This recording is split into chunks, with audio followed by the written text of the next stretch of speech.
dengan generasi salaf adalah para sahabat Nabi Muhammad sallallahu alaihi wa ala alihi wasallam.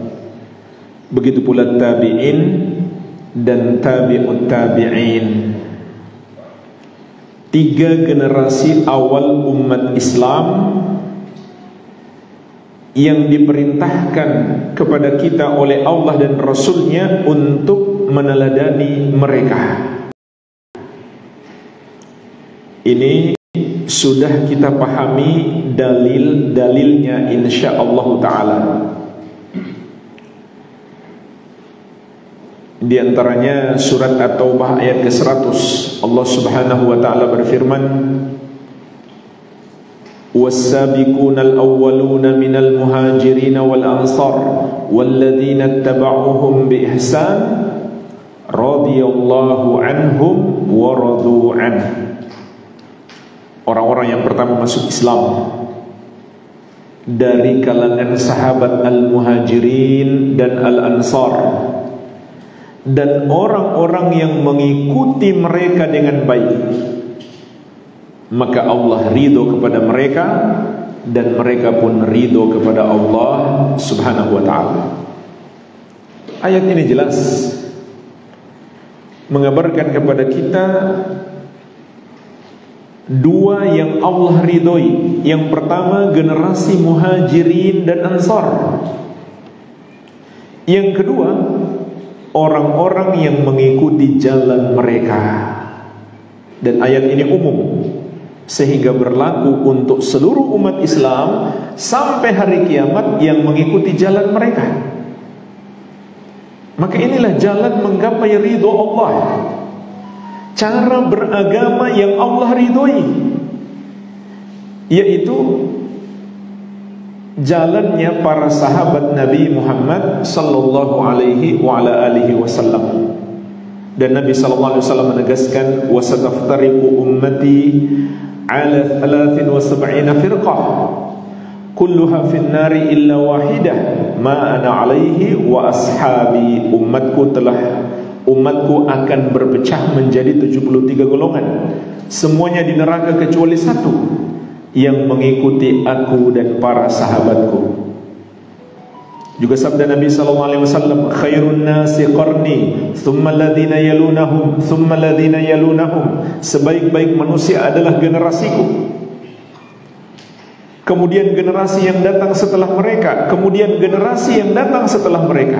3 generasi yang direkomendasi oleh Rasulullah sallallahu alaihi wasallam, sahabat tabi'in dan tabi'ut tabi'in. Mereka lah yang disebut dengan generasi salaf. Maka manhajus salaf berarti mengikuti cara mereka beragama. Dan para imam, para ulama yang terkenal, para ulama ahli sunnati wal jamaah yang datang setelah mereka pun mengikuti jalan mereka, tidak mengada-adakan sesuatu yang baru. Sebagai contoh, imam madhab yang 4, Abu Hanifah, Malik, Syafi'i dan Ahmad rahimahumullahu ta'ala, hakikatnya adalah para pengikut generasi salaf. Mereka tidak membawa ajaran-ajaran yang baru. Oleh karena itu jemaah sekalian, di kesempatan ini kita ingin mempelajari metode beragamanya salah satu dari imam mazhab tersebut, yaitu Al-Imam Asy-Syafi'i, Muhammad bin Idris Asy-Syafi'i rahimahullahu ta'ala rahmatan wasi'ah. Karena kita tahu bersama, banyak saudara-saudara kita yang memuliakan beliau dan mengaku pengikut beliau, tapi bersamaan dengan itu banyak juga fakta yang kita lihat, pengakuan mereka justru bertentangan dengan ajaran-ajaran Imam Syafi'i. Dan di sisi lain, orang-orang yang mengikuti manhaj salaf yang juga diamalkan oleh Imam Syafi'i, mereka celah. Jadi ini bertentangan dengan pengakuan. Sebagian saudara kita mengaku pengikut Imam Syafi'i, tapi dia menyelisihi Imam Syafi'i. Sebagian saudara kita mencela orang yang mengikuti manhaj salaf, padahal itulah yang juga diikuti dan diamalkan oleh Imam Syafi'i. Jemaah sekalian, permasalahan ini luas sebenarnya, sangat luas. Sampai-sampai ada beberapa buku yang meneliti, beberapa penulis, penuntut ilmu dan para ulama yang meneliti ajaran-ajaran Imam Syafi'i sampai menjadi sebuah disertasi doktor. Itu pun bukan semua ajaran Imam Syafi'i. Ya, misalkan hanya dalam masalah akidahnya, hanya dalam masalah usul fikih beliau. Jadi enggak semua permasalahan. Jadi ini permasalahan besar, karena Imam Syafi'i adalah imam besar.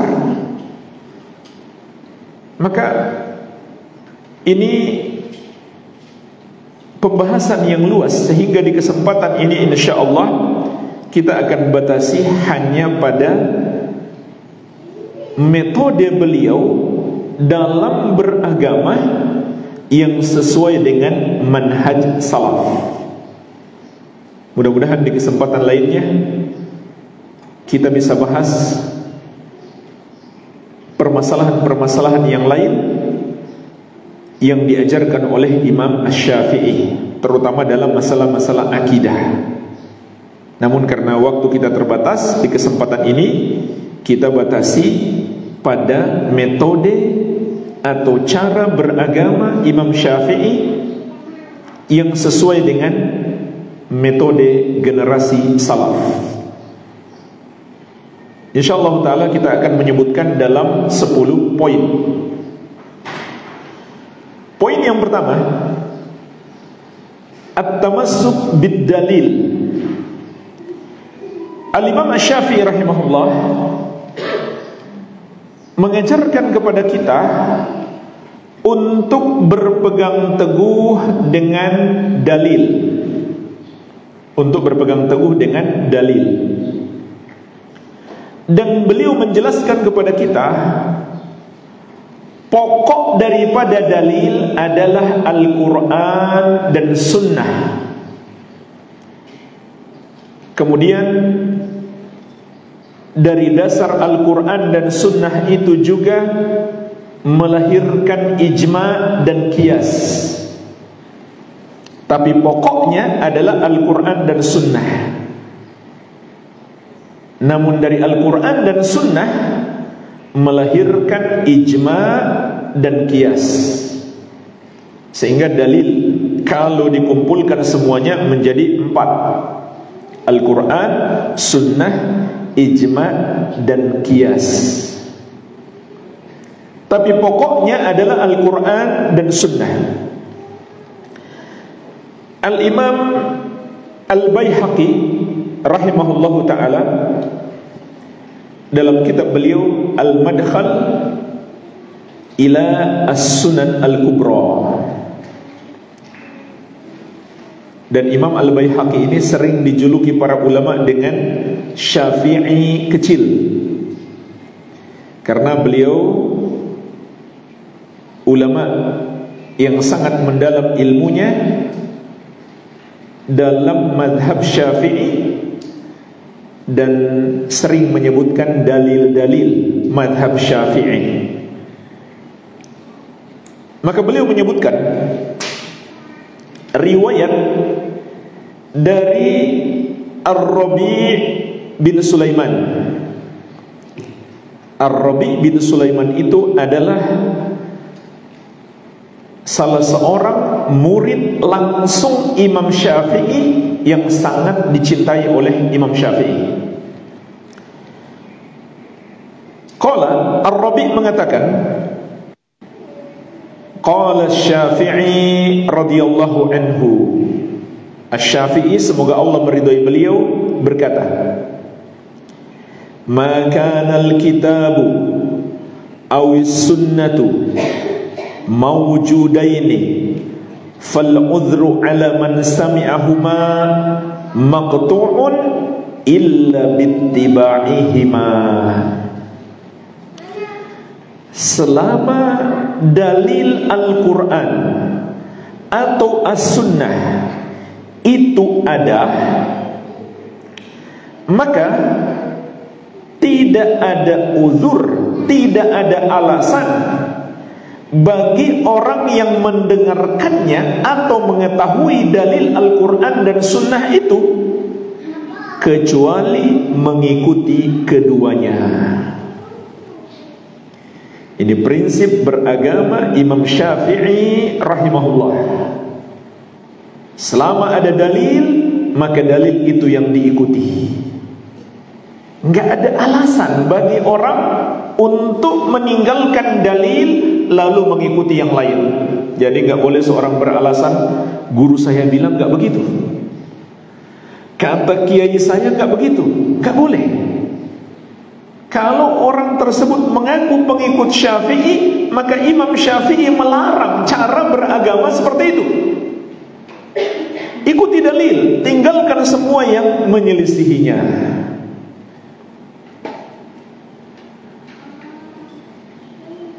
Begitu pula dalam kitab beliau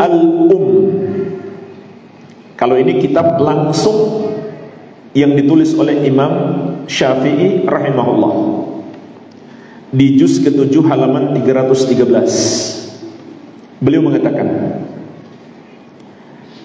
alla yajuza liman istahala an yakuna hakiman aw muftiyan an yahkuma wala an yuftiya illa min jihati khabarin lazimin. Tidak boleh bagi orang yang layak menjadi hakim, yang menentukan hukum, atau mufti yang berfatwa, untuk berhukum, dan tidak boleh pula dia memberi fatwa kecuali berdasarkan khabar yang wajib untuk dia jadikan pedoman. Apa yang dimaksud khabar yang wajib untuk dijadikan pedoman? Wadzalikal kitabu thumma sunnah. Itu adalah Alkitab, Al-Quran, kemudian As-Sunnah. Aw ma qalahu ahlul ilmi la yakhtalifuna fihi, atau apa yang dikatakan oleh ulama yang mereka tidak beda pendapat padanya. Kalau ulama enggak beda pendapat disebut apa? Ijma'. Kalau ulama sudah sepakat menurut Imam Syafi'i, itu sudah pasti benar. Berdasarkan juga sabda Nabi SAW, innallaha la yajma'u ummati 'ala dhalalah. Sesungguhnya Allah tidak akan menyatukan umatku di atas kesesatan. Au qiyasun 'ala ba'di hadza, atau qiyas atas sebagian dari dalil ini.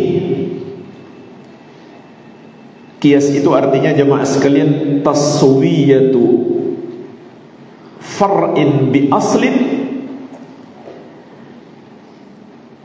li'illatin yajma'uhuma, menyamakan antara furu' cabang permasalahan dengan pokoknya karena adanya illah, sebab yang sama, jami'atin bainahuma, yang mengumpulkan antara keduanya. Sebagai contoh jamaah sekalian, kias itu kita hari ini mengeluarkan zakat uang rupiah. Kita keluarkan berapa? 2,5%. Padahal dulu Nabi SAW tidak mengeluarkan zakat uang rupiah. Kenapa kita mengeluarkan?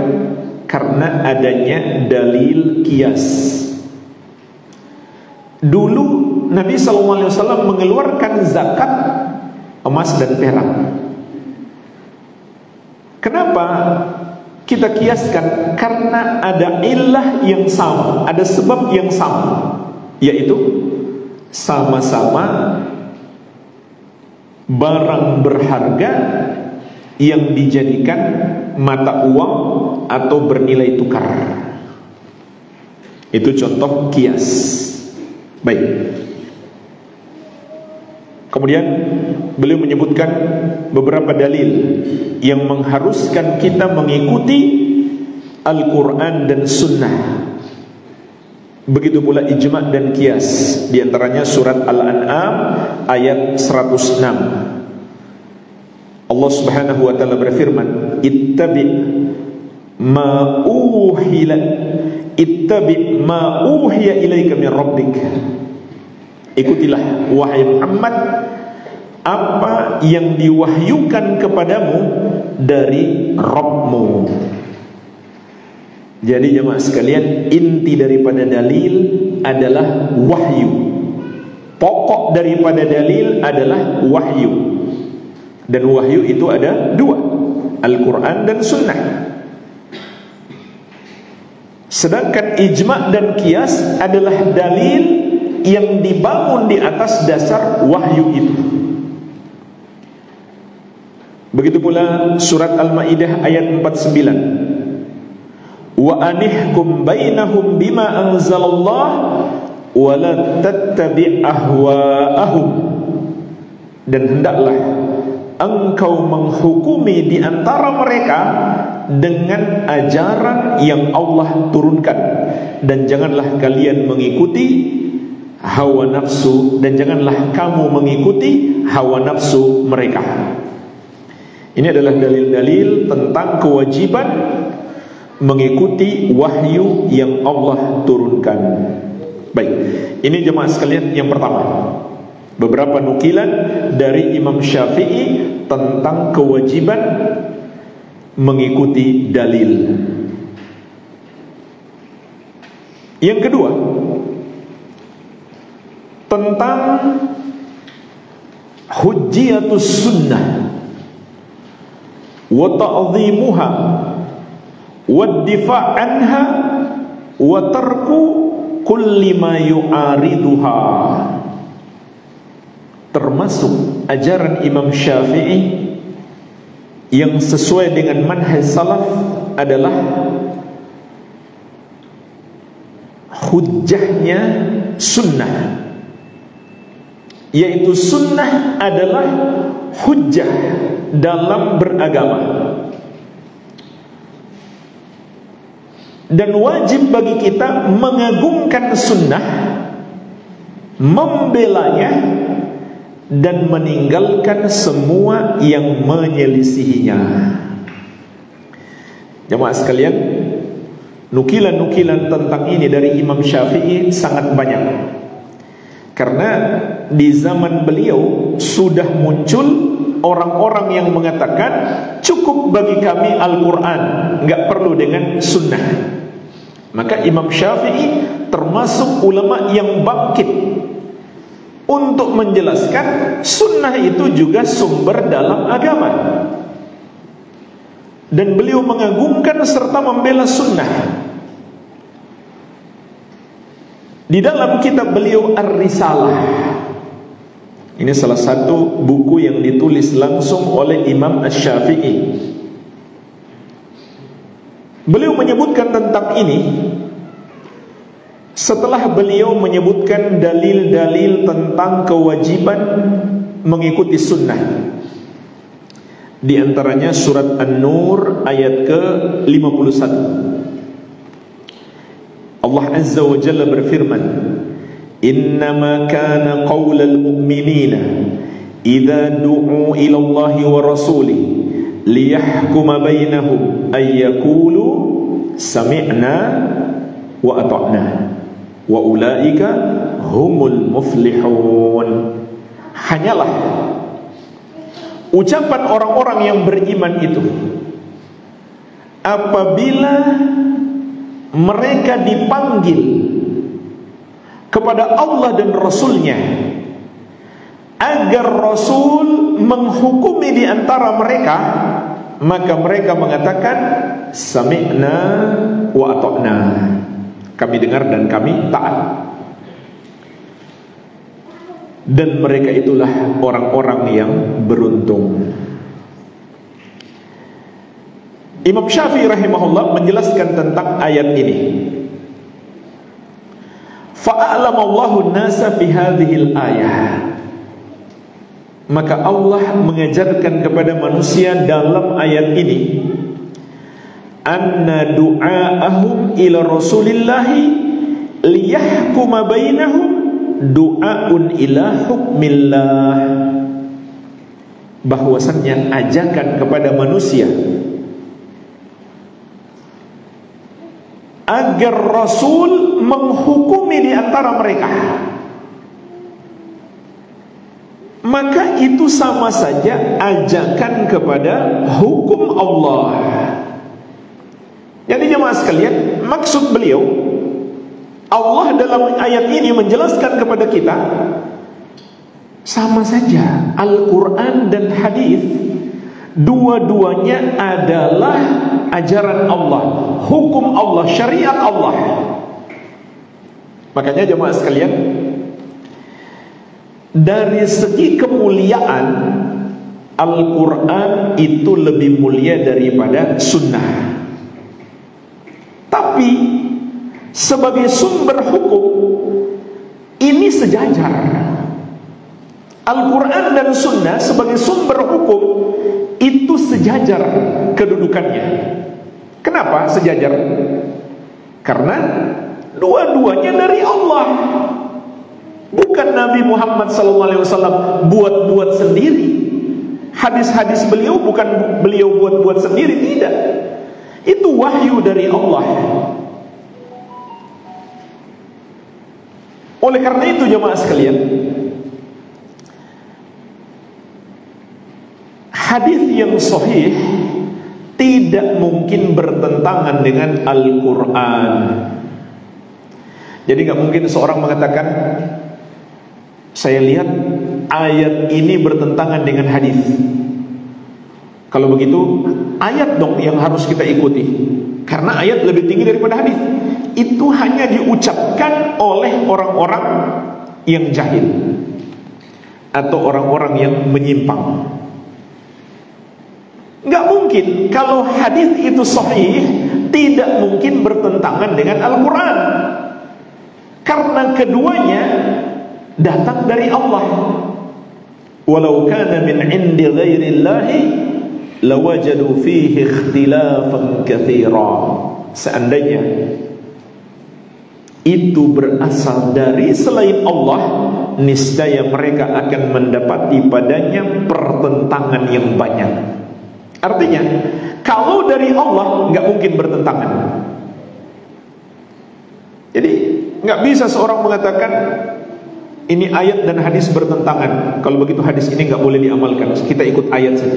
Nggak ada yang seperti itu, kecuali dianya salah paham. Maka Imam Syafi'i rahimahullah menjelaskan kepada kita, tatkala kita mengikuti hadis Nabi sallallahu alaihi wasallam, itu sama saja mengikuti ajaran Allah Azza wa Jalla. Sebagaimana juga Allah tegaskan dalam banyak ayat, wa in tuti'uhu tahtadu, kalau kalian menaati Rasul maka kalian akan mendapatkan hidayah. Wa ma atakumur rasulu fakhudhuhu wa ma nahakum anhu fantahu. apa saja yang dibawa oleh Rasul, maka ikutilah. Apa saja yang beliau larang, tinggalkanlah. Dan seterusnya. Banyak sekali ayat yang menjelaskan kewajiban kita mengikuti Nabi Muhammad SAW dalam seluruh ajaran beliau. Dan sesungguhnya orang yang mengatakan kita ikut Al-Quran saja, nggak perlu hadis, maka dia pada saat itu menjadi penentang Al-Quran. Kenapa? Karena Al-Quran sendiri menyuruh untuk mengikuti hadis. Bagaimana dia mengatakan kita cukup ikuti Al-Quran, nggak perlu hadis? Padahal Al-Quran sendiri memerintahkan kita mengikuti hadis Nabi Sallallahu Alaihi Wasallam. Dan ini sebenarnya panjang lebar dijelaskan oleh Imam Syafi'i dalam kitab beliau Ar-Risalah, untuk membantah golongan yang mengatakan cukup Al-Quran, nggak perlu hadis.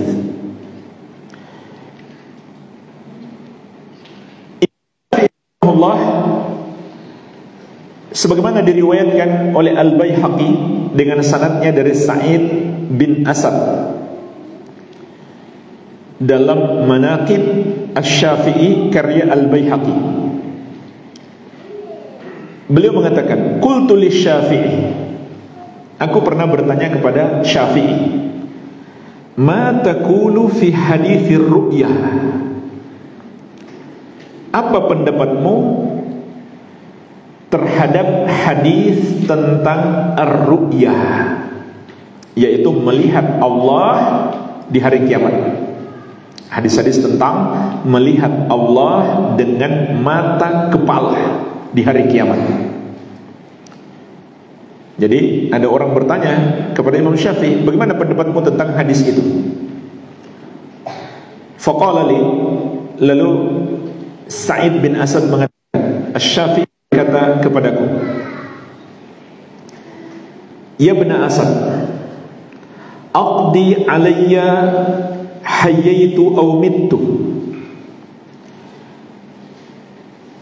pastikanlah atasku, baik ketika aku masih hidup atau aku sudah wafat. Inna kulla hadithin yasihu an Rasulillah sallallahu alaihi wasallam fa anni aqulu bihi, sesungguhnya semua hadis yang sahih dari Rasulullah sallallahu alaihi wasallam maka aku mengikutinya. Wa in lam yablugni, bahkan walaupun hadis itu belum sampai kepadaku, maka aku akan mengikutinya seandainya sampai kepadaku. Dan hadis-hadis tentang melihat Allah dengan mata kepala itu sahih, bahkan mutawatir.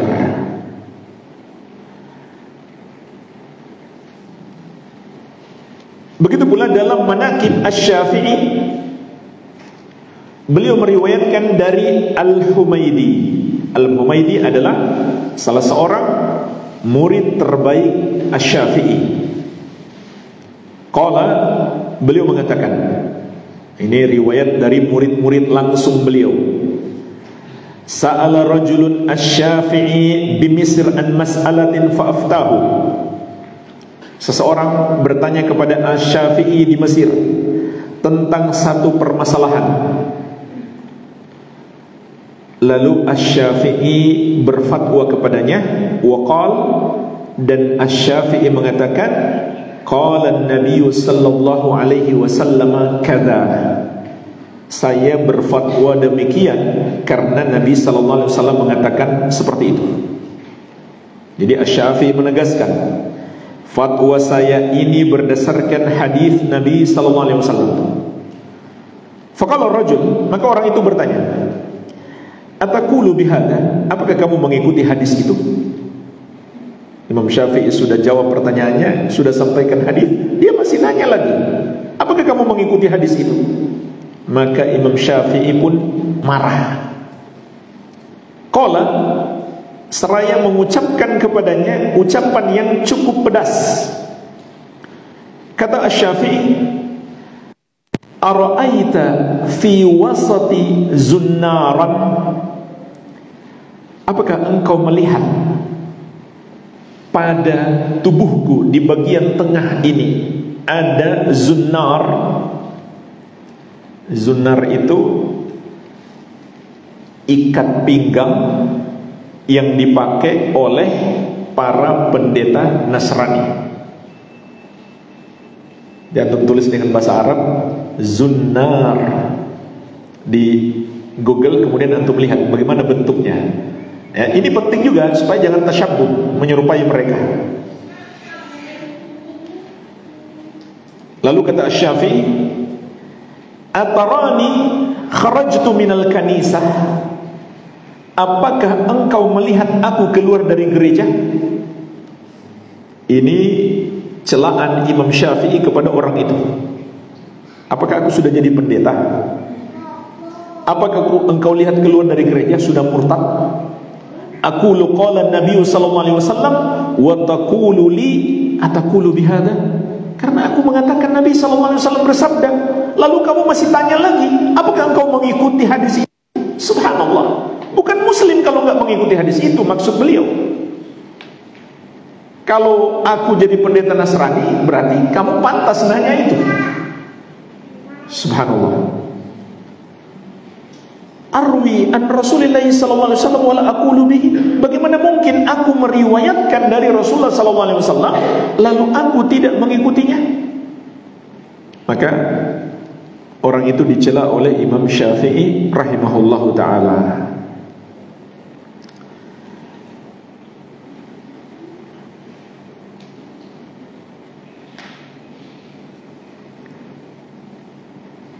Di dalam kitab Adabus Syafi'i yang ditulis oleh Imam Ibnu Abi Hatim, begitu pula dalam Manaqib Asy-Syafi'i yang ditulis oleh Al-Baihaqi,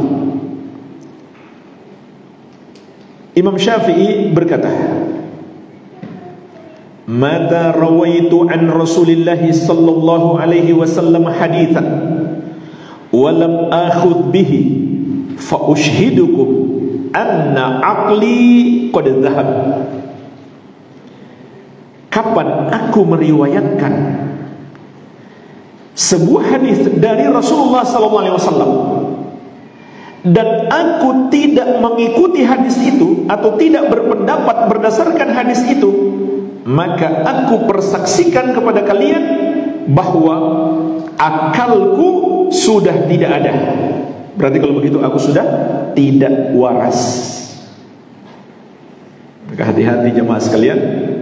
Menurut Imam Syafi'i rahimahullah, seorang muslim yang jelas mengetahui hadis Nabi sallallahu alaihi wasallam, dua kemungkinan, sudah murtad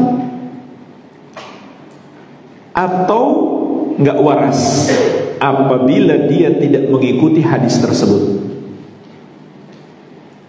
Dia sudah jadi pendeta Nasrani atau keluar dari gereja atau akalnya sudah enggak waras. Makanya antum jangan berdebat dengan orang enggak waras.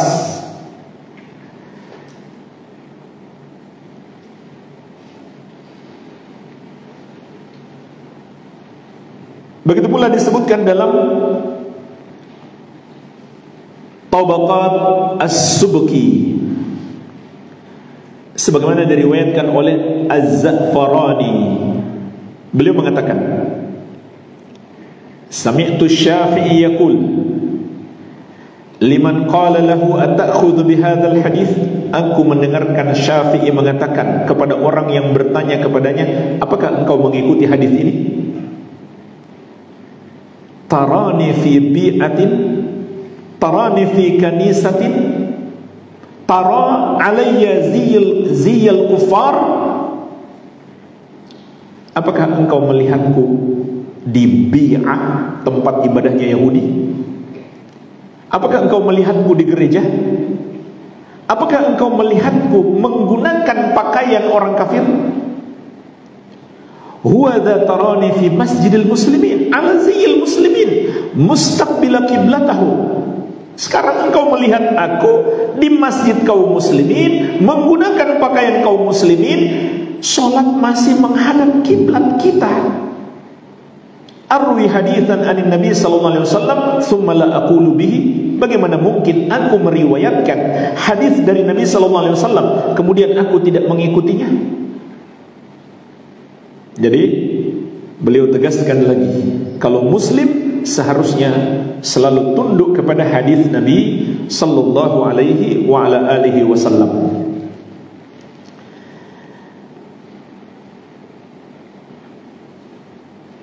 Sampai jemaah sekalian, para ulama menggelari Asy-Syafi'i dengan Nasirus Sunnah, penolong sunnah. Ini diantara gelar Imam Syafi'i, karena beliau berfatwa selalu berdasarkan Al-Quran dan Sunnah Nabi SAW, nggak asal ngomong. Ini metode beragama yang diajarkan oleh Imam Syafi'i, bukan nasirur ra'yi, penolong ar-ra'yu, pendapat yang hanya berdasarkan akal kita, tidak, tapi berdasarkan dalil. Imam Ahmad rahimahullah ta'ala mengatakan tentang Imam Syafi'i, ma ra'aitu atba' lil athar minasy Syafi'i. Aku tidak melihat orang yang paling mengikuti al-athar, dalil-dalil dari Al-Quran dan Sunnah, melebihi Asy-Syafi'i. Luar biasa. Kita tahu Imam Ahmad terkenal dengan kuatnya berpegang teguh dengan Sunnah, tapi kata beliau, saya tidak tahu ada orang yang lebih hebat daripada Syafi'i dalam berpegang teguh dengan dalil. Waqala, Imam Ahmad juga mengatakan, laqad kana yadhubbu 'anil athar. Asy-Syafi'i selalu membela sunnah, membela apa yang diriwayatkan dari Rasulullah SAW, bukan yang dibuat-buat oleh orang. Jadi aneh, mengaku pengikut Syafi'i, yang dibela adalah amalan-amalan baru yang Nabi SAW tidak contohkan. Imam Ahmad juga mengatakan, kana ahsanu amri Syafi'i annahu kana idza sami'al khabar lam yakun indahu qala bihi wa taraka qawlahu. Yang terbaik dari Imam Syafi'i yang aku pelajari, karena Imam Ahmad kan muridnya Imam Syafi'i, kata Imam Ahmad, yang terbaik dari Asy-Syafi'i adalah tatkala beliau mendengarkan satu hadis yang sebelumnya beliau belum pernah mendengarkan, maka beliau langsung mengikuti hadis itu dan meninggalkan pendapatnya yang sebelumnya yang bertentangan dengan hadis itu. Nah, tadi kan jemaah sekalian kita sudah jelaskan ada kias. Di antara syarat kias itu nggak boleh bertentangan dengan dalil. Nah, seringkali para ulama itu mengkiaskan satu permasalahan yang mereka belum tahu dalilnya, maka mereka kiaskan kepada dalil yang sudah ada. Namun ternyata datang dalil yang menjelaskan bahwa kias yang mereka lakukan bertentangan dengan dalil, maka segera mereka tinggalkan pendapat mereka itu dan mengikuti hadis. Di sini ada dua pelajaran penting yang bisa kita petik. Pertama, ulama bisa saja salah. Sekelas Imam Syafi'i saja bisa salah, jangankan sekelas Imam Syafi'i, sekelas Abu Bakar dan Umar bin Khattab, dua orang umat Muhammad SAW yang paling berilmu adalah Abu Bakar dan Umar, pernah salah. Karena ada sebagian orang kalau sudah pendapat madhab nggak mungkin salah. Dari athar ini kita bisa petik pelajaran, Imam Syafi'i pernah salah. Yang kedua, Imam Syafi'i mengajarkan kepada kita, jika salah dan kita menyadarinya itu salah, langsung tinggalkan. Kapan kita menyadari itu salah? Ketika ternyata pendapat kita bertentangan dengan suatu hadis.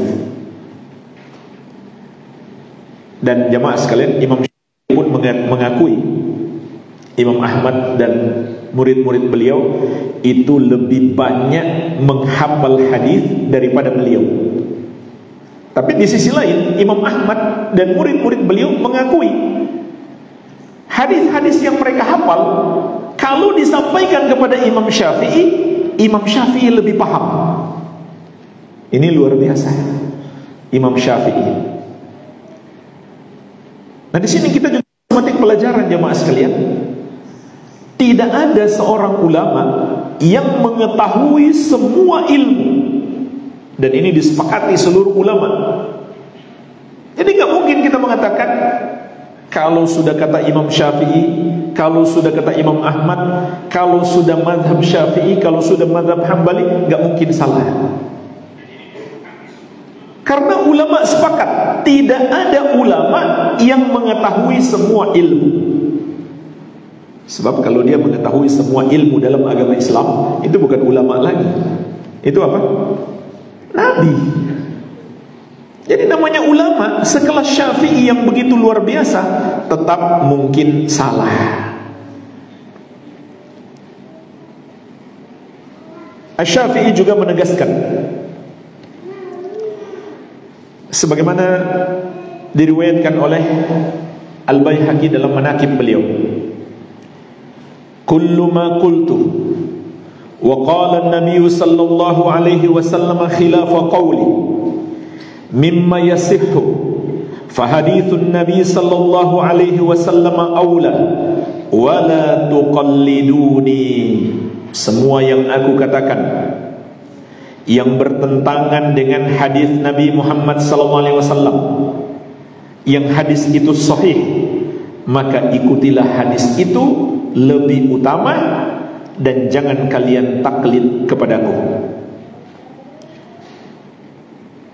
Juga dalam manaqib Al-Baihaqi, Asy-Syafi'i rahimahullah mengatakan, idza wajadtum fi kitab khilafa sunnati Rasulillah sallallahu alaihi wasallam faqulu bi sunnati Rasulillah sallallahu alaihi wasallam wa da'u ma qultu. Kalau kalian dapatkan dalam buku yang aku tulis bertentangan dengan sunnah Rasulullah sallallahu alaihi wasallam, maka ikutilah sunnah Rasulullah sallallahu alaihi wasallam dan tinggalkan apa yang aku katakan. Sampai di sini jemaah sekalian, poin yang kedua. Masih banyak sebenarnya nukilan-nukilan dari Imam Syafi'i rahimahullah tentang kewajiban berpegang teguh kepada sunnah Nabi sallallahu alaihi wasallam. Kemudian yang ketiga, hujjiyati khabaril wahid fi kulli masailid din. Hujjahnya hadis ahad dalam setiap permasalahan agama. Jadi muncul golongan yang menolak hadis ahad. Hadis ahad itu diriwayatkan oleh sedikit perawi. Ada yang hanya satu, ada yang dua, ada yang tiga, maksimal tiga menurut pendapat sebagian ulama. Maka muncul segolongan kelompok yang menolak hadis-hadis ahad, menolak secara keseluruhan.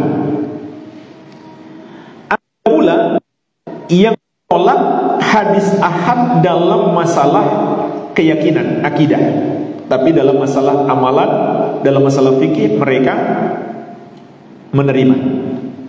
Di antaranya kelompok Mu'tazilah, dan di zaman ini cara beragama ini dihidupkan kembali oleh Hizbut Tahrir.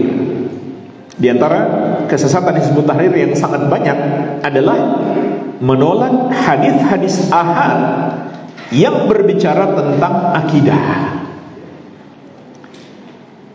Padahal mereka kalau ditanya pun mereka nggak bisa bedakan mana hadis ahad, mana yang mutawatir. Maka dalam kitab Ar-Risalah karya Asy-Syafi'i, beliau membahas panjang lebar tentang ini. Yang intinya beliau membantah penolakan terhadap hadis-hadis ahad. Di antara dalil yang beliau sebutkan, wa ba'atha Mu'adz bin Jabal ila Yaman. Rasulullah sallallahu alaihi wasallam mengutus Mu'adz bin Jabal seorang diri ke negeri Yaman. Rasulullah sallallahu alaihi wasallam mengutus Mu'adz bin Jabal seorang diri ke negeri Yaman untuk mengajarkan apa? Semua masalah agama. Jadi penduduk Yaman itu semua masalah agama mereka pelajari dari Mu'adz bin Jabal, seorang diri. Makanya jemaah sekalian, ada sebuah kisah yang masyhur disebutkan oleh Syekh Al-Albani. Jadi datang dai Hizbut Tahrir ke Jepang, seorang diri dari salah satu negeri Arab, dia berdakwah di Jepang, seorang diri. Di antara yang dia ajarkan, gak boleh mengikuti hadis ahad dalam masalah akidah. Lalu ada mu'alaf, orang muslim Jepang, mengatakan, kalau begitu Anda jangan datang seorang diri dong. Anda pulang dulu, nanti datang lagi rame-rame. Karena Anda datang seorang diri mengajarkan akidah, kami gak terima. Jadi ini bertentangan dengan syariat dan bertentangan dengan akal sehat. Sampai Imam Syafi'i mengatakan, walam yakun li ahadin indana fi ahadin mimman qadima alaihi min ahli sidqi an yakula anta wahidun wa laysa laka an ta'khudha minna ma lam nasma. Rasulullah sallallahu alaihi wasallam yadhkuru annahu alaina. Tidak boleh bagi kita untuk mengatakan kepada satu orang yang jujur, yang terpercaya, yang datang kepada kita, engkau seorang diri, sehingga engkau tidak bisa mengambil dari kami sesuatu yang kami tidak dengar dari Rasulullah sallallahu alaihi wasallam. Maksudnya jemaah sekalian, di antara yang dipesankan Nabi sallallahu alaihi wasallam kepada Mu'adz untuk penduduk negeri Yaman, ambil zakat dari mereka. Ambil zakat dari mereka. Dan kaum muslimin ketika itu tidak mengatakan, wahai Mu'adz, engkau seorang diri, kami enggak akan menyerahkan zakat sampai kami dengar Rasulullah SAW menyampaikan kepada kami secara langsung. Tidak. Walaupun Mu'adz seorang diri, dia orang yang terpercaya, sahabat Nabi SAW, maka mereka keluarkan zakatnya. Panjang lebar dibahas oleh Imam Syafi'i dalam kitab beliau Ar-Risalah.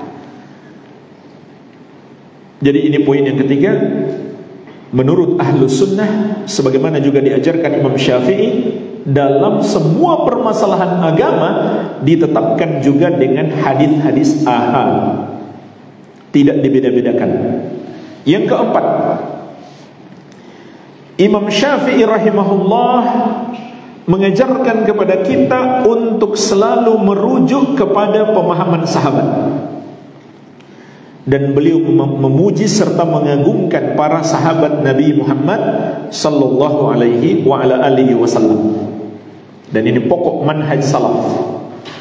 Sebagaimana diriwayatkan oleh Al-Baihaqi di dalam Al-Madkhal ila Sunan Al-Kubra. Wa dzakara Asy-Syafi'i radhiyallahu anhu fi kitab Risalah Al-Qadimah ba'da dzikri sahabah radhiyallahu anhum wastana alaihim bima hum ahluhu. Asy-Syafi'i, semoga Allah meridhai beliau, menyebutkan dalam kitab Risalah yang dahulu, setelah beliau menyebutkan tentang para sahabat Nabi sallallahu alaihi wasallam dan memuji para sahabat dengan pujian yang layak bagi mereka. Jadi setelah Asy-Syafi'i memuji para sahabat, faqal, maka beliau berkata, wa hum fawqana fi kulli ilmin wa ijtihadin wa wari'in wa aqlin wa amrin ustudrika bihi ilmun wastumbita bihi. Dan para sahabat itu, kata Asy-Syafi'i rahimahullah, di atas kita dalam setiap ilmu, ijtihad, wa wara'in, dan sifat wara', berhati-hati jangan sampai terjerumus dalam hal yang menyelisihi syariat. Begitu pula dalam akal dan dalam setiap perkara yang di dalamnya terdapat ilmu atau kita bisa beristinbat, memetik ilmu darinya. Maka para sahabat lebih tinggi daripada kita dalam semua hal tersebut. Intinya dalam ilmu, iman, amal tidak ada yang melampaui sahabat. Wa ara'uhum lana ahmadu wa aula bina min ara'ina indana li anfusina. Dan pendapat-pendapat para sahabat lebih terpuji dan lebih layak diikuti daripada pendapat-pendapat kita. Wallahu a'lam. Ila qaulihi, sampai beliau mengatakan, naqul, maka kami katakan, idza jitama'u akhadna bijtima'ihim.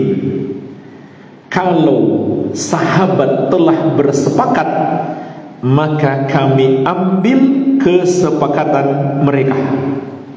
Ini prinsip beragama yang diajarkan oleh Imam Syafi'i, selalu merujuk pada ijma sahabat. Dan ketahuilah jemaah sekalian,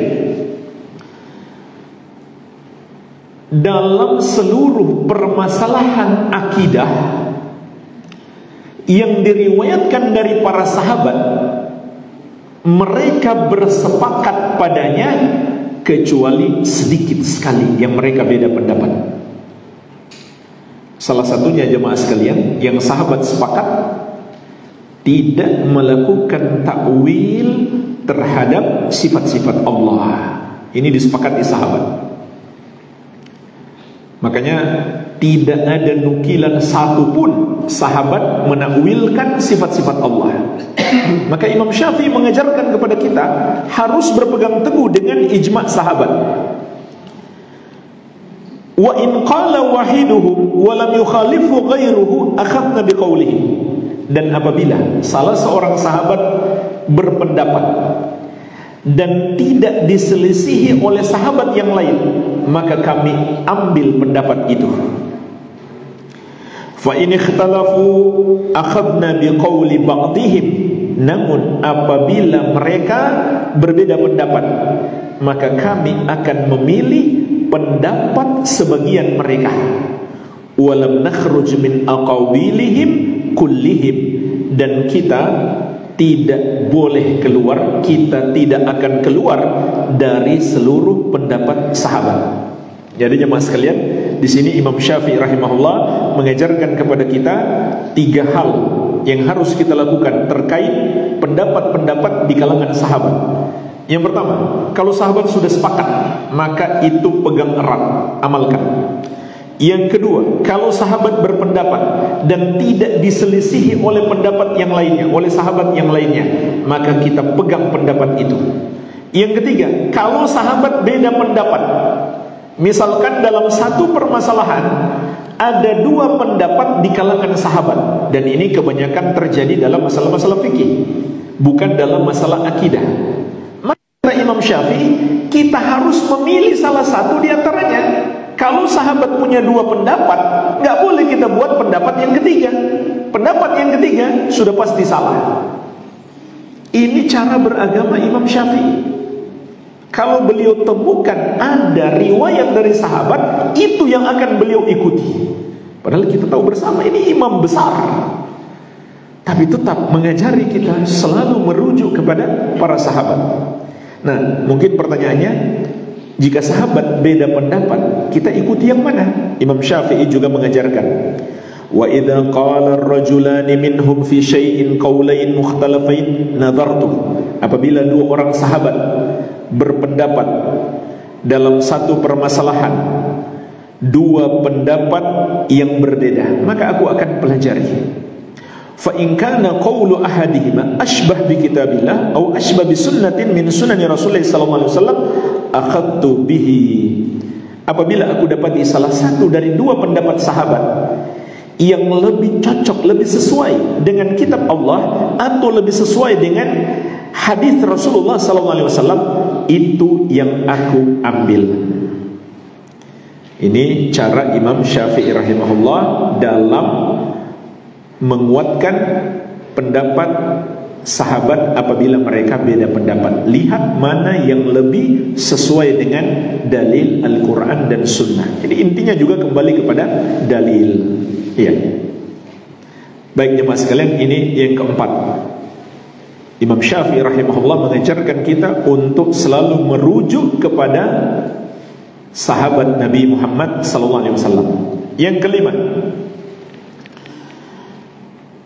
ma jaa 'anil Imam Asy-Syafi'i rahimahullah annahu la yajuzu mu'aradatu nususi syar'i bil aql.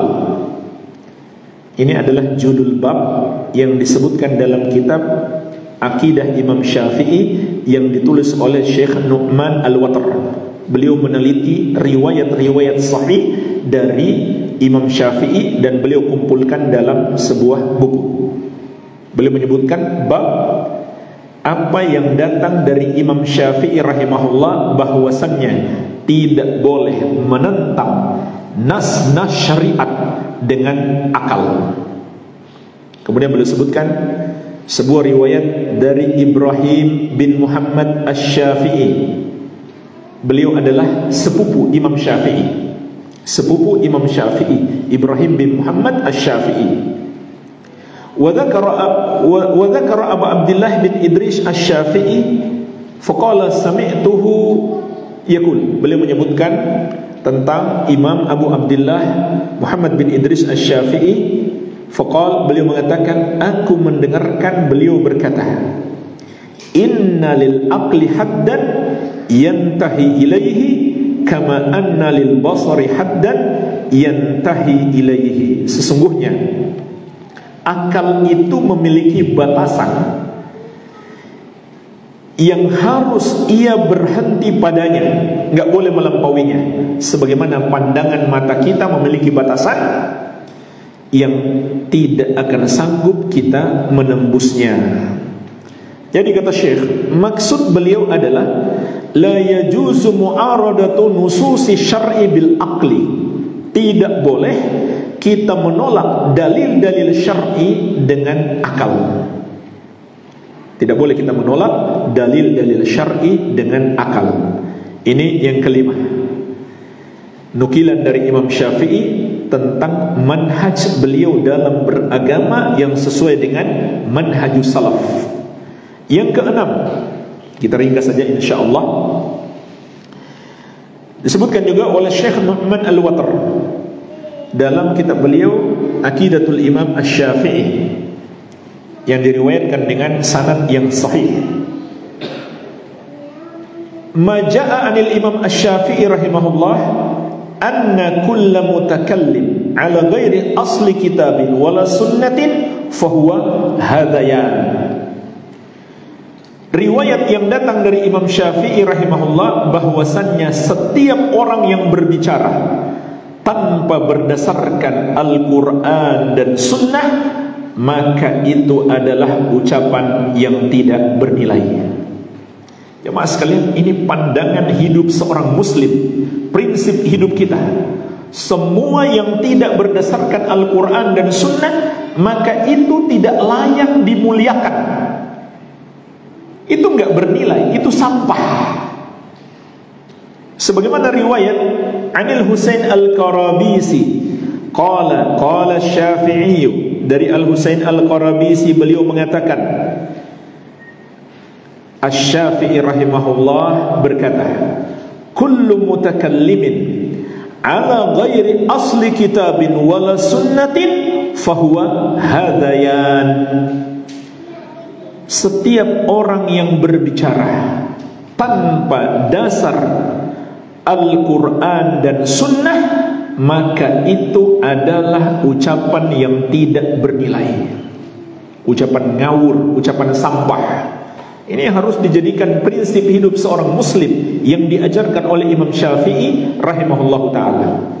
Maka kita jangan terlalu mengagung-agungkan pendapat si fulan, apalagi pendapat yang keluar dari kepala-kepala orang kafir. Apapun itu, mereka sebut adat, kebiasaan, tradisi, budaya, etika, dan lain-lain. Kalau tidak berdasarkan Al-Quran dan Sunnah, bukan sesuatu yang pantas dimuliakan, apalagi yang jelas-jelas bertentangan dengan Al-Quran dan Sunnah. Ini yang diajarkan oleh Imam Syafi'i kepada kita, sebagaimana diriwayatkan dengan riwayat yang sahih oleh Al-Baihaqi dalam Manaqib Asy-Syafi'i. Yang keberapa sekarang? Yang ketujuh. Maja'a anil Imam Syafi'i rahimahullah fi dhammil kalam wa ahlihi. Riwayat yang datang dari Imam Syafi'i rahimahullah terkait celaan terhadap ilmul kalam dan ahlul kalam. Apa itu ilmul kalam, jemaah sekalian? Itu adalah penafsiran terhadap ilmu akidah menurut golongan-golongan yang menyimpang. Dan nanti di kemudian hari ahlul kalam terbagi menjadi 3. Yang pertama, yang paling parah adalah golongan Jahmiyah. Yang kedua, Mu'tazilah, lebih mending daripada Jahmiyah. Yang ketiga, Asy'ariyah dan Maturidiyah, lebih mending daripada Mu'tazilah. Tapi di zaman Imam Syafi'i, Asy'ariyah ini belum ada, sehingga gak mungkin dikatakan Imam Syafi'i itu Asy'ari. Zaman beliau hidup sampai beliau wafat, belum ada Asy'ariyah.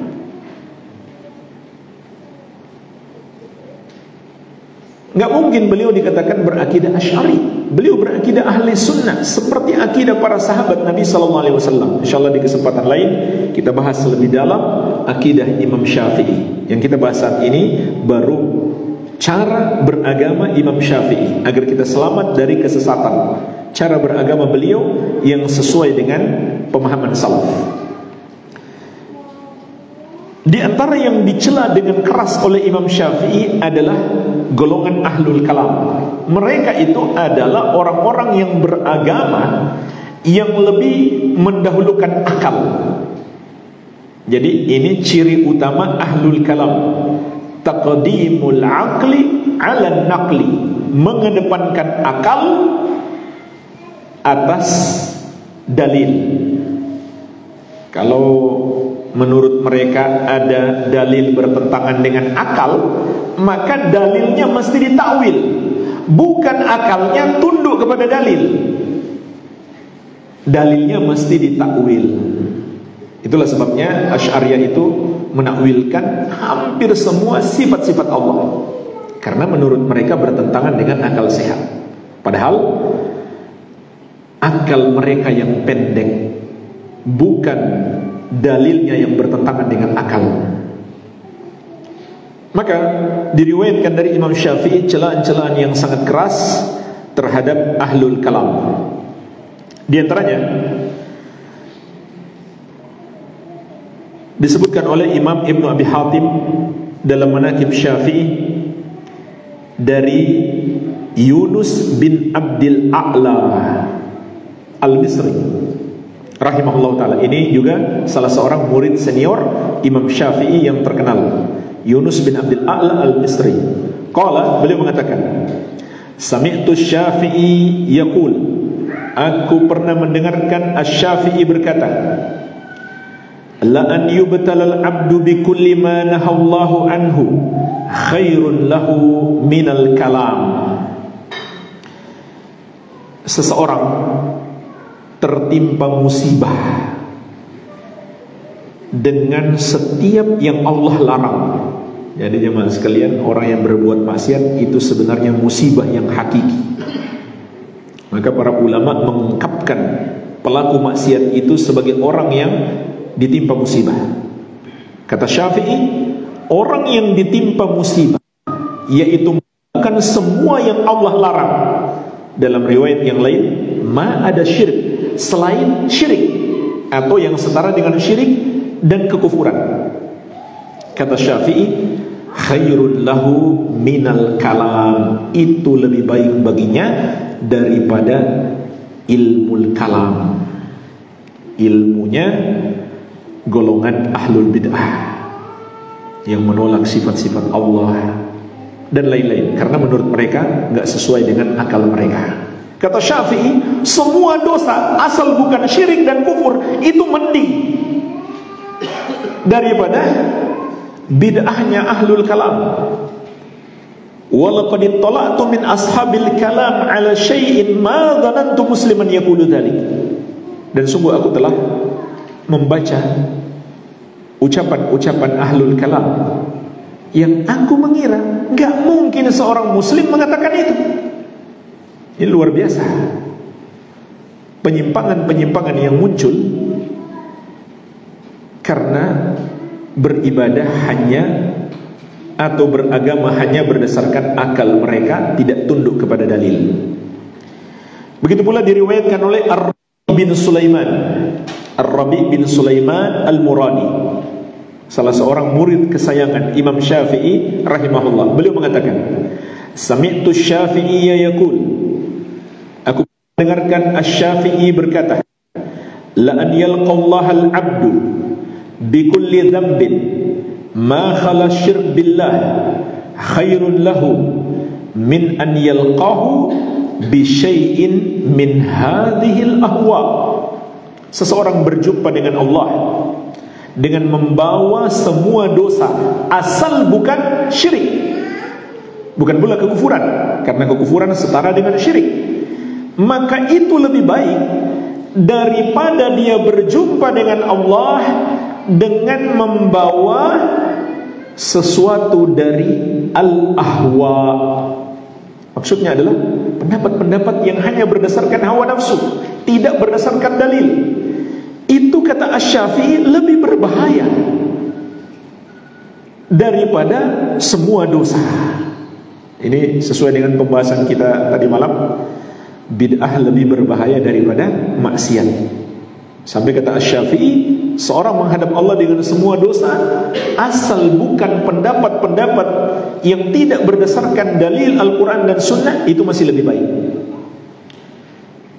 Dan banyak lagi nukilan-nukilan tentang ini dari Asy-Syafi'i rahimahullah, sampai beliau menjelaskan hukum yang pantas diberikan kepada golongan ahlul kalam, golongan yang menolak dalil-dalil dengan akal mereka, dengan penakwilan-penakwilan mereka. Maka hukuman apa yang pantas diberikan kepada mereka? Ini dinukil oleh banyak ulama dari Imam Syafi'i dengan sanad yang sahih. Asy-Syafi'i mengatakan, hukmi fi ahlil kalam ayudrabu bil jarid wa yuhmalu 'alal ibil wa yutafu bihim fil qaba'il wal asyair wa yuqal hadza jazaa'u man taraka al kitaba was sunnah wa aqbala 'alal kalam. Menurutku, hukum yang pantas diberikan oleh pemerintah kepada golongan ahlul kalam adalah dipukul dengan pelepah kurma, kemudian dinaikkan di atas onta, lalu dibawa keliling ke suku-suku dan perkumpulan-perkumpulan atau ke rumah-rumah.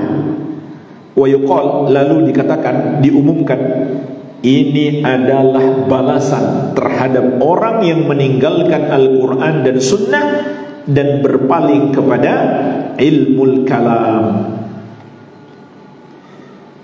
Jadi kata Asy-Syafi'i rahimahullah, itu hukum yang pantas untuk mereka demi mengingatkan kaum muslimin dari mereka. Baik, ini yang ke-7.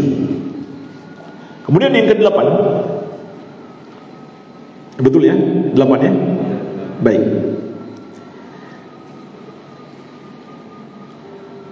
Wasiat Imam Asy-Syafi'i rahimahullah untuk berpegang teguh dengan sunnah dan menjauhi bid'ah.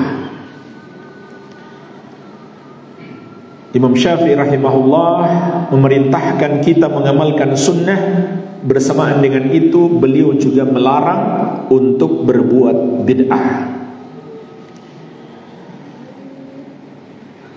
Disebutkan dalam banyak kitab, seperti dalam Wasiyatul Imam Asy-Syafi'i, begitu pula I'tiqad Imam Asy-Syafi'i, begitu pula Al-Amru bil Ittiba' dan Aqidah Asy-Syafi'i.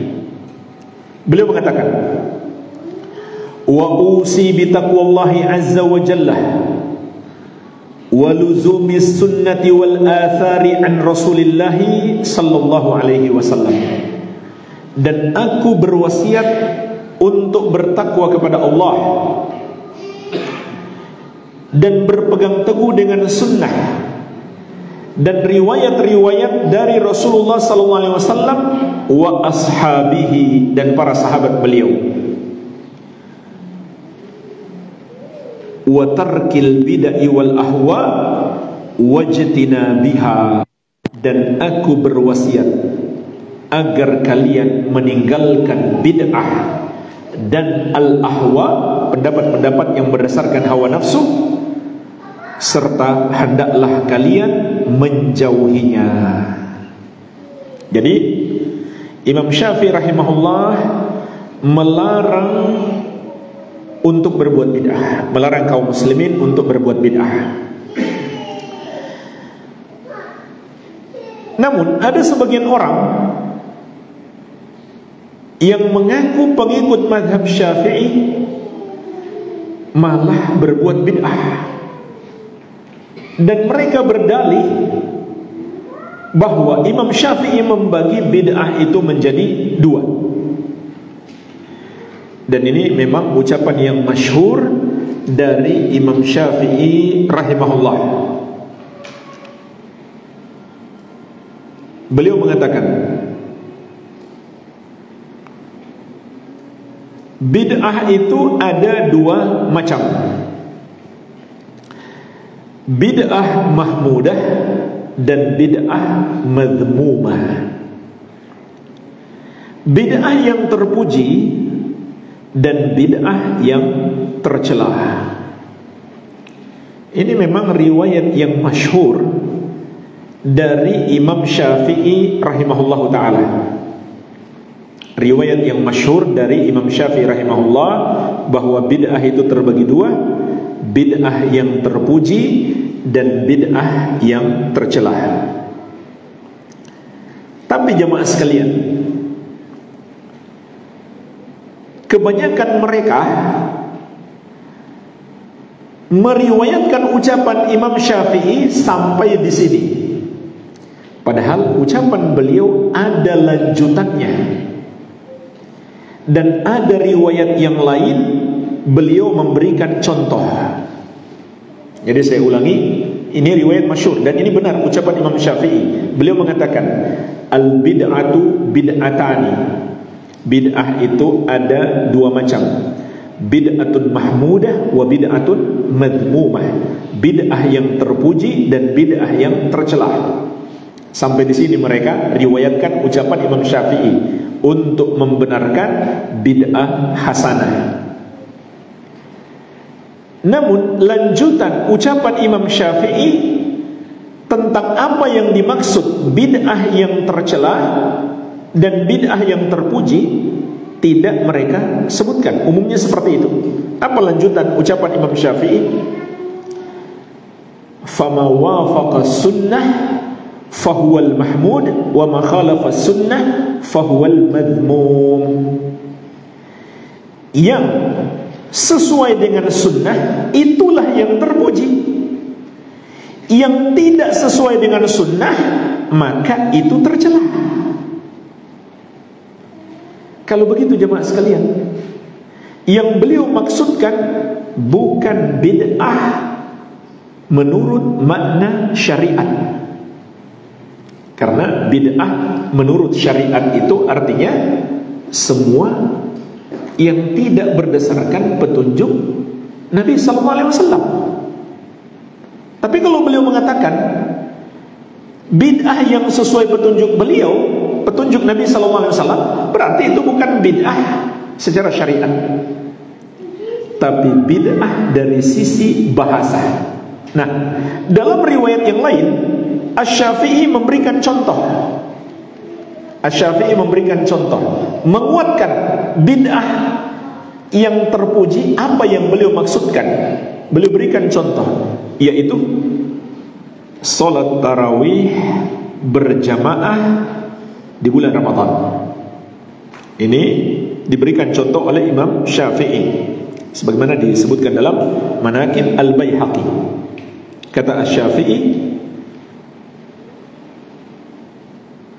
ma uhditha minal khair la khilafa fihi liwahidin min hadha wa hadhihi muhdatsatun ghairu madmumah. Kebaikan yang diada-adakan, yang baru,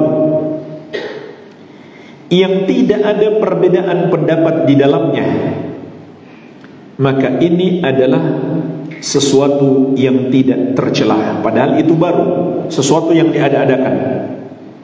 Lalu beliau berikan contoh, wa qad qala Umar radhiyallahu anhu fi qiyam syahri Ramadan. Dan Umar radhiyallahu anhu mengatakan tentang solat tarawih, yaitu solat tarawih berjamaah di bulan Ramadan. Nikmatil bid'atu hadhihi, sebaik-baik bid'ah adalah ini. Sebaik-baik bid'ah adalah ini, yaitu solat tarawih berjamaah di bulan Ramadan. Nah, pertanyaannya jemaah sekalian, adakah dalilnya Rasulullah SAW dan para sahabat melakukan sholat tarawih berjamaah di bulan Ramadan? Ada atau tidak? Ada, jelas. Dalilnya sangat banyak. Berarti itu bukan bid'ah. Tapi kenapa Umar mengatakan bid'ah dan Imam Syafi'i mengatakan bid'ah yang terpuji?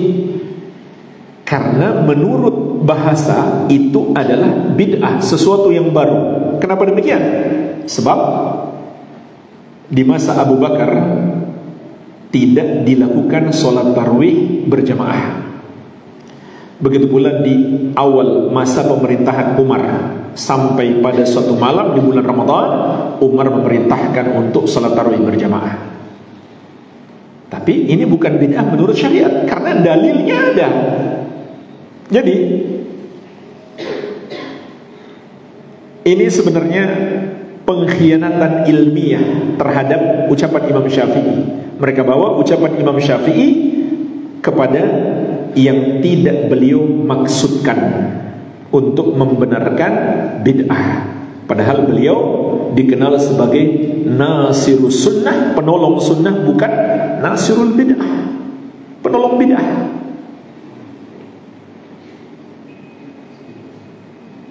Jadi ini yang ke-8. Kita masuk yang ke-9.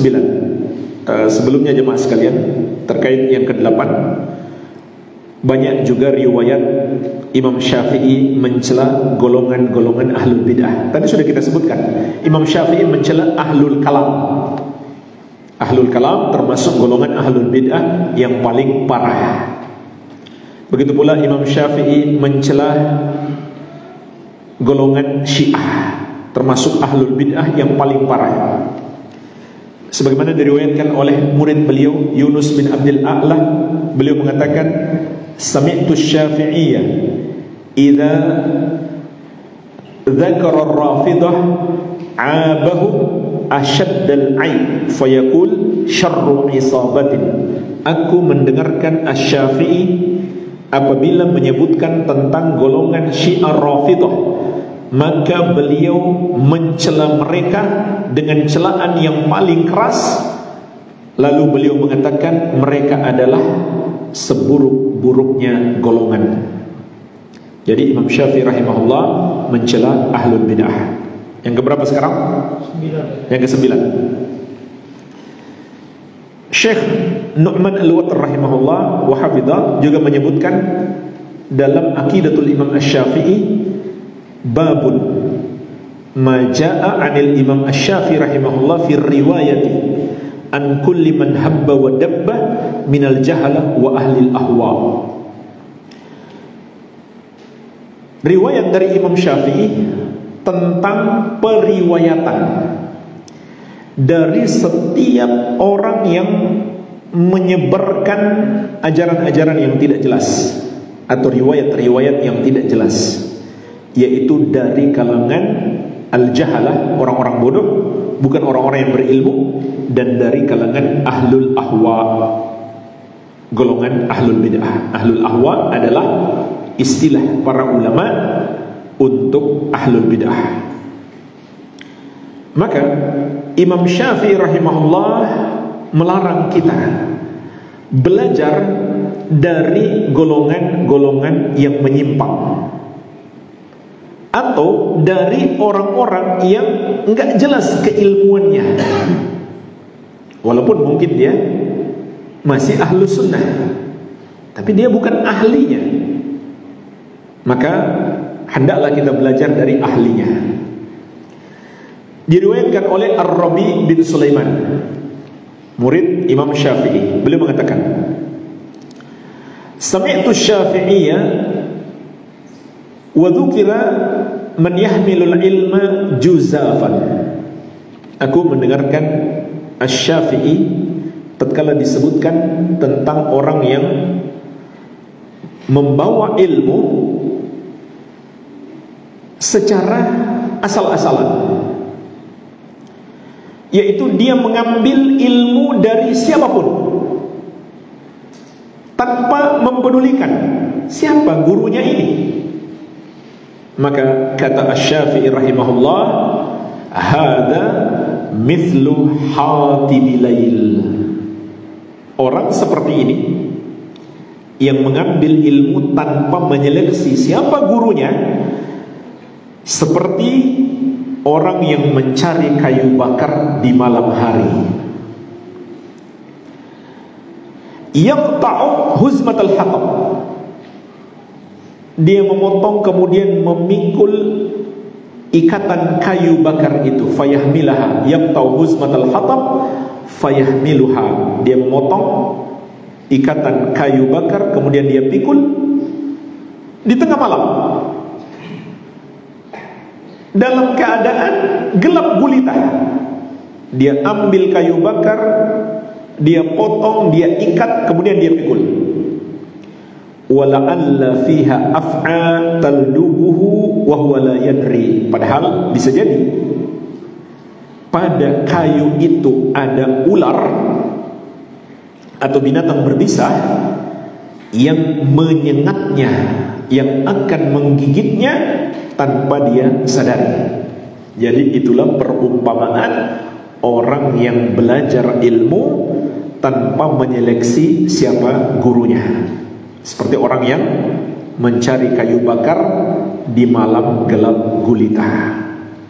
Dia tidak sadari mungkin yang dia ambil adalah ular atau kayu dililit ular. Maka ular itu pun atau binatang berbisa itu menyengatnya. Maka ini berarti dilarang oleh syariat menurut Asy-Syafi'i.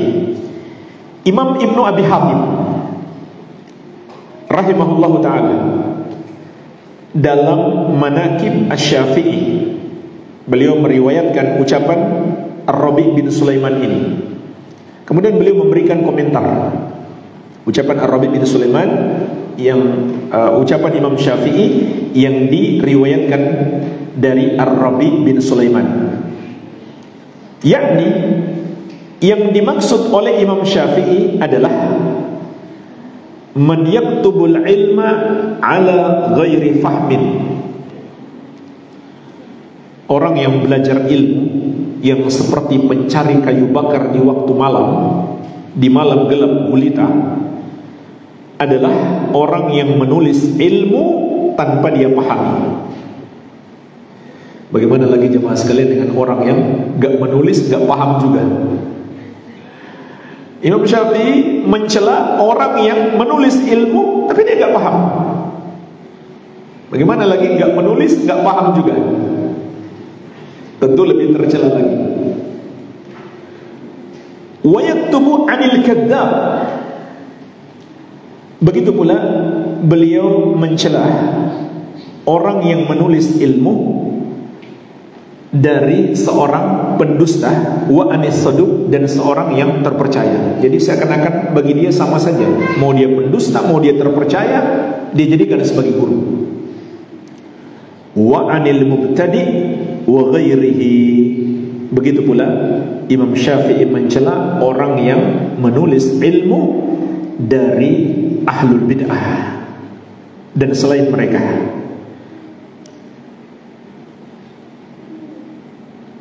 Fayahmilu 'anil kadzdzab wal mubtadi' al-abatil, maka dia pun mengambil kebatilan-kebatilan dari seorang pendusta dan dari seorang ahlul bid'ah tanpa dia sadari. Fayasiru dzalika naqsan li imanihi wa huwa la yadri, maka itu menyebabkan kekurangan terhadap imannya, imannya itu menjadi berkurang tanpa dia sadari. Jadi poin yang ke-9 di sini adalah sesuai dengan manhajus salaf, selektif dalam memilih guru. Kita masuk yang terakhir, yang ke-10.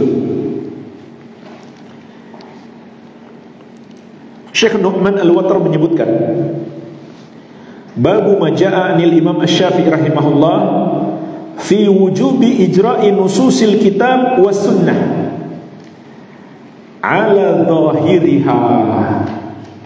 Bab riwayat dari Imam Syafi'i tentang wajibnya membiarkan teks-teks Al-Quran dan Sunnah sesuai dengan zahirnya, jangan ditakwilkan macam-macam. Hatta ya'tiya nassun au ijma'un ala khilafi dzalik, sampai datang nas, teks yang lain yang menerangkan, atau adanya ijma yang menerangkan bahwa yang dimaksud tidak sesuai dengan zahirnya. Saya ulangi, riwayat yang datang dari Imam Syafi'i tentang kewajiban membiarkan teks Al-Quran dan Sunnah sesuai zahirnya. Maksudnya jangan kita takwilkan macam-macam. Ayat mengatakan begini, lalu kita mengatakan oh maksudnya bukan begitu. Nggak boleh. Ikuti sesuai dengan zahirnya. Nggak boleh kita takwilkan macam-macam, kecuali ada teks yang lain, ada nas yang lain yang menerangkan maksudnya bukan begitu, atau adanya ijma ulama memahami bahwa bukan seperti itu. Ini juga banyak riwayat disebutkan dari Imam Asy-Syafi'i rahimahullahu taala. Di antaranya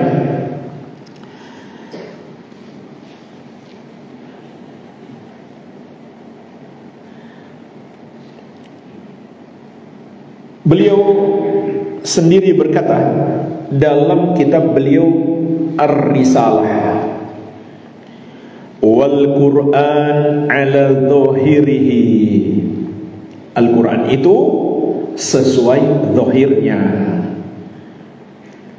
hatta ta'tiya dilalatun minhu aw sunnatun aw ijma'un bi annahu ala batinin duna zahir, sampai datang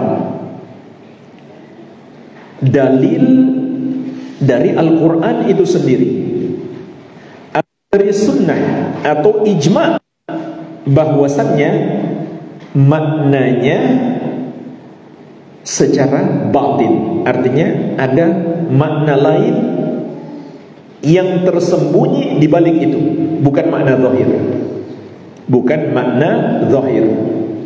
Baru kita bisa takwilkan ke makna yang lain. Sekarang contohnya jamaah sekalian,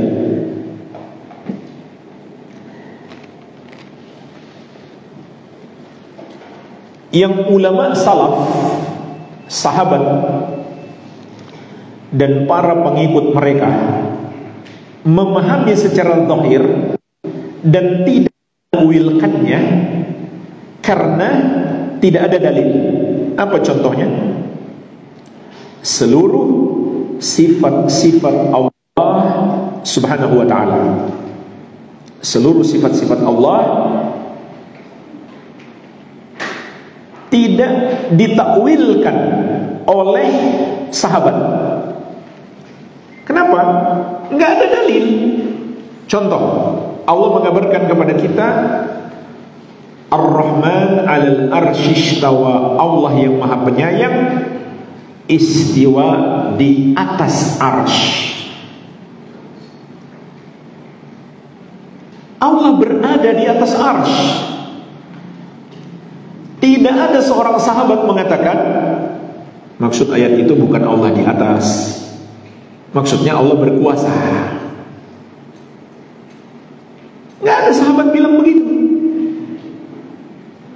Maka orang yang datang belakangan dan menakwilkan seperti itu, maka dia menyelisihi ijma' sahabat.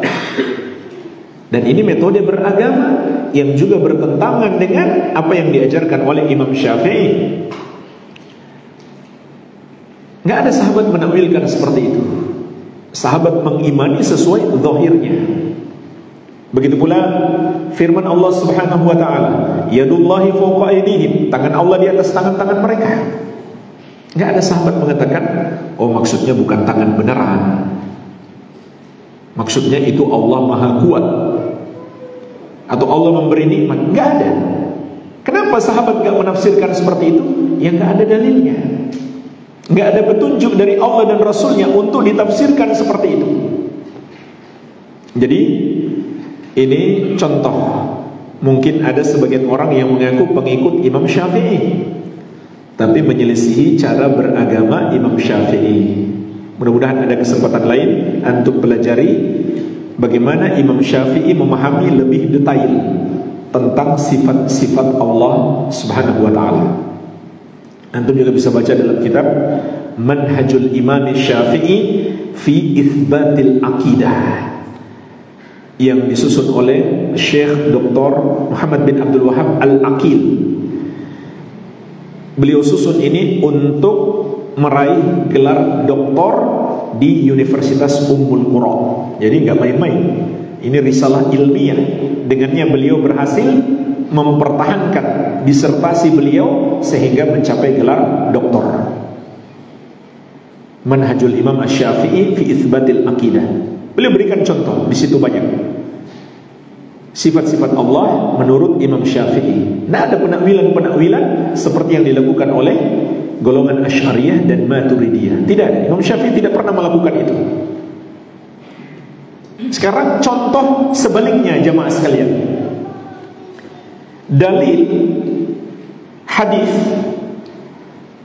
tapi tidak dipahami secara zahir, harus ditakwilkan. Kenapa? Karena ada dalil yang membolehkan kita menakwilkannya. Jadi Ahlus Sunnah itu bukan gak menakwil sama sekali. Imam Syafi'i di sini mengatakan Ahlus Sunnah memahami secara zahir, tidak menakwil kecuali ada dalil yang menunjukkan bahwa yang dimaksud bukan makna zahir, tapi harus ditakwil. Ini takwil Ahlus Sunnah pun berdasarkan dalil, bukan sembarang takwil, bukan berdasarkan hanya akal pikiran kita belaka. Nah sekarang contohnya apa? Hadis Nabi sallallahu alaihi wasallam, la tasubud dahar fa innallaha huwad dahar. Jangan kalian mencaci waktu atau mencela masa, karena Allah dia adalah waktu. Maka ulama ahli sunnah, ya kecuali segelintir seperti Ibnu Hazm, beliau tidak menakwil, tapi mayoritas ulama ahli sunnah menakwil hadis ini. Maksud Allah adalah waktu. Allah adalah penguasa dan pemilik waktu. Bukan Allah adalah waktu, tapi Allah adalah penguasa dan pemilik waktu. Kenapa Ahlus Sunnah mentakwil? Katanya nggak boleh mentakwil. Karena ada dalil. Bukan mentakwil sembarangan. Yang dilarang oleh Ahlus Sunnah takwil tanpa dalil, hanya berdasarkan akal-akalan. Dalilnya apa? Lanjutan hadis itu sendiri. Kata Nabi sallallahu alaihi wasallam, yuqallibul laila wan nahar. Allah yang mengatur, yang membolak-balikan waktu malam dan siang. Bisa dipahami? Ini penakwilan yang berdasarkan dalil, bahkan dalilnya adalah hadis yang sama, yaitu lanjutan hadisnya. Jadi ini metode beragama Imam Syafi'i rahimahullah. Jika tidak ada dalil yang menunjukkan bolehnya kita menakwilkannya, nggak boleh kita takwil, harus dipahami secara zahir sampai ada dalil. Apakah dalil itu dari Al-Quran atau dari As-Sunnah atau dari ijma' ulama yang memahami bahwa maksud ayat itu tidak seperti zahirnya. Dan ada satu kelompok yang disebut golongan batiniyah. Jadi setiap ayat mereka dapatkan, mereka mengatakan ini ada makna tersembunyi di balik itu. Tidak seperti yang kita baca, ada makna tersembunyi. Lalu makna tersembunyi apa? Ya, macam-macam mereka takwil. Macam-macam mereka takwil. Termasuk mungkin antum tahu penakwilan-penakwilan dalil-dalil kepada nama ruh. Ini ajaran yang sama sekali nggak pernah dikenal oleh para ulama salaf. Itu muncul karena penakwilan terhadap ayat-ayat dan hadis tanpa ada ilmunya, tanpa ada dalilnya. Ya.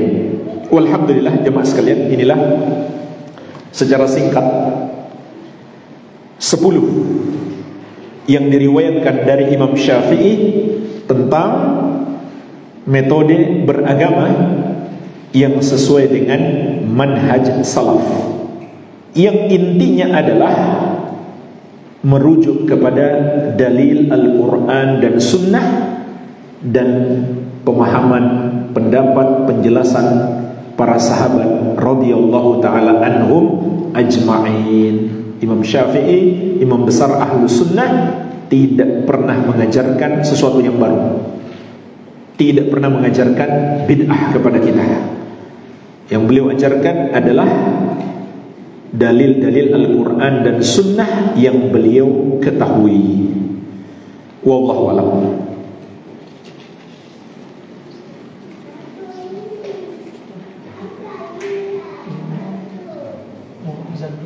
Azan dulu. Dan anda juga udah capek nih. Kalau udah capek menjawab pertanyaan, khawatir gak konsen, gak fokus. Jadi ana mohon maaf, mungkin kita tutup. Ana belum bisa menjawab pertanyaan-pertanyaan ini. InsyaAllah di kesempatan yang lain, atau antum bisa tanya kepada para ustadz yang lain. Karena menjawab pertanyaan itu harus konsentrasi, harus fokus. Kalau udah capek, khawatirnya salah paham soalnya, pasti salah jawab. Ada hadiah, Masya Allah. Apa? Masya Allah. Ini tiket umroh atau apa nih? Masya Allah. Anda nggak buka aja isinya. Baik. Hadiah untuk 3 pertanyaan.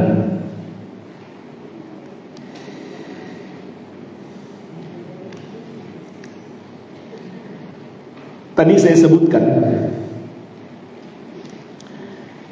3 cara kita merujuk kepada sahabat Nabi Muhammad SAW yang diajarkan oleh Imam Syafi'i.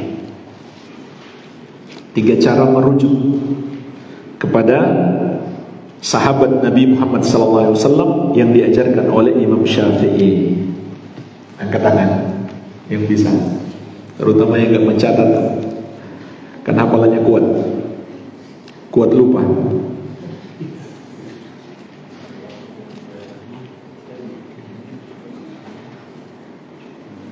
Ini jangan-jangan ini voucher umroh ini.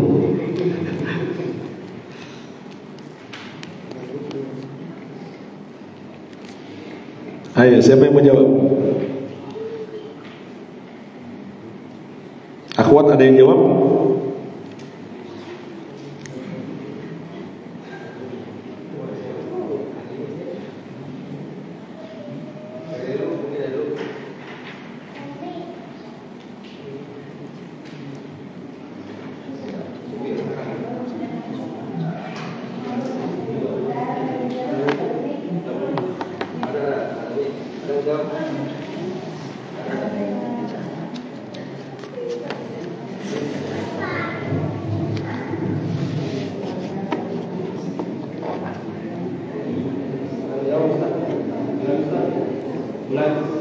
Ulangi pertanyaan. Tuh kan, nggak fokus. Udah capek soalnya. 3 cara merujuk kepada sahabat yang diajarkan oleh Imam Syafi'i. Sebutkan.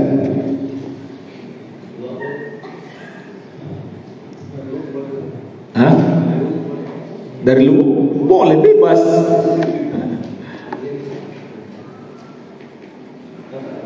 Tafadhol, Masya Allah. Gak apa-apa, melihat buku gak apa-apa. Itu keutamaan orang yang mencatat. Yang pertama, kalau seandainya para sahabat sudah ijma, Masya Allah, ahsan, barakallahu fiik. Yang pertama. Yang kedua, apabila ada mengamalkan dan kemudian tidak ada sahabat lain yang menyelisihinya, maka kita mengambil dari dia. Ahsan, barakallahu fiik. Cukup. Tersisa 1. Ini tapi antum sudah berhak. Silakan nanti buka di rumah ya. Tersisa 1. Yang ketiga. Tafadhol. Kalau terjadi beda pendapat antara para sahabat, maka kita memilih salah satu. Ahsan, barakallahu fiik. Kita memilih salah satunya. Silakan akhir.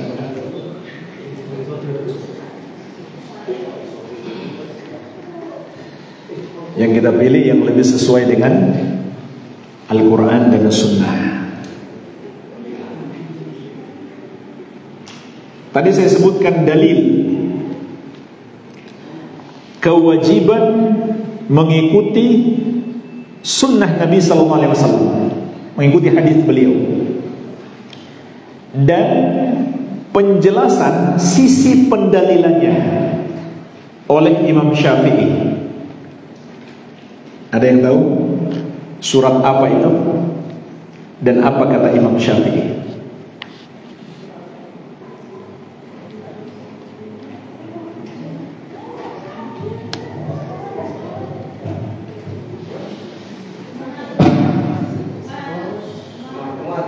Silakan.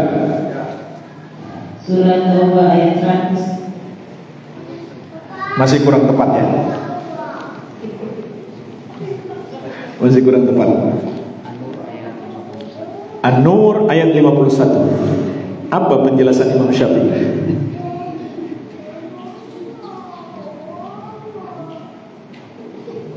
Ya? Lupa. Ini gimana? Mau dikasih setengah aja? Baru setengah jawabannya. Apa sisi pendalilannya? Innama kana qaulal mu'minin idza du'u ila Allahi wa rasulih liyahkuma bainahum. Perhatikan kata itu, liyahkuma bainahum, ayaqulu sami'na wa ata'na wa ulaika humul muflihun. Apa kata Imam Syafi'i? Kenapa ini jadi dalil kewajiban mengikuti Rasul? Karena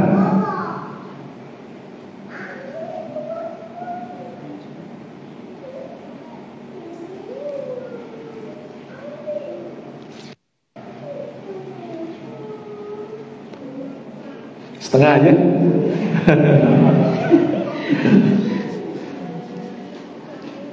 Karena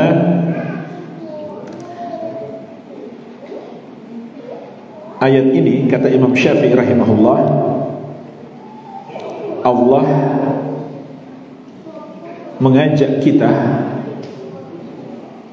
untuk berhukum kepada hukum yang ditetapkan oleh Rasulullah sallallahu alaihi wasallam, menunjukkan itu adalah hukum Allah karena Allah yang mengajak kita kepadanya. Masya Allah, gak apa-apa lah. Alhamdulillah, ini yang bisa kita bahas. Semoga bermanfaat. Lebih dan kurangnya saya mohon maaf. Wabillahi taufiq. Subhanakallahumma wa bihamdik, asyhadu an la ilaha illa anta, astaghfiruka wa atubu ilaik. Wa sallallahu ala nabiyyina Muhammadin wa alihi wa sallam. Walhamdulillahi rabbil alamin. Wassalamu alaikum warahmatullahi wabarakatuh.